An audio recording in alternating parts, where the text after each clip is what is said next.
తీరుతే తిరుపతి లేకపోతే మన్యంకొండ. తిరుపతి వెంకటేశ్వర స్వాముల వారు ఎంత ఫేమస్సో మన్యంకొండ శ్రీ లక్ష్మీ వెంకటేశ్వర స్వాముల వారు అంతే ఫేమస్. మనకు ఈ టెంపుల్ హైదరాబాద్ నుంచి 130 కిలోమీటర్స్, అలాగే మహబూబ్ నగర్ నుంచి 17 కిలోమీటర్స్ దూరంలో ఉంది. ఈ ప్రదేశంలో పూర్వము ఋషులు మునులు తపస్సు చేయడం వల్ల దీనికి మునుల కొండ అని పేరు వచ్చింది. కాలక్రమేణా ఇది మన్యంకొండగా మారింది. మన్యంకొండ శ్రీ లక్ష్మీ వెంకటేశ్వర స్వామి దేవాలయం సుమారు 800 ఏళ్ల చరిత్ర కలిగిన దేవాలయం.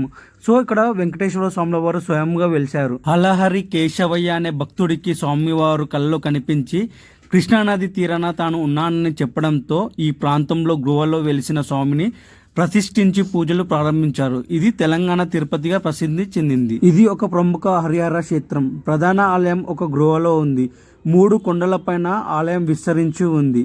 ఇక్కడ స్వామివారి విగ్రహము శిలారూపంలో స్వయంగా వెలిసింది. సో ఇక్కడ ఉండే కోనేరు ఎవరు తవ్వలేదని, అది స్వయంగా ఏర్పడిందని చెబుతారు.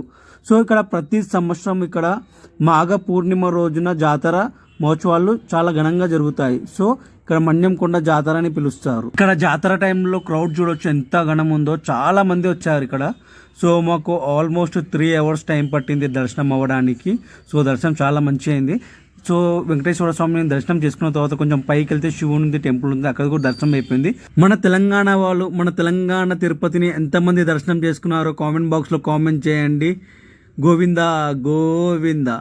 ఇలాంటి మరిన్ని వీడియోస్ కోసం please like, share and subscribe.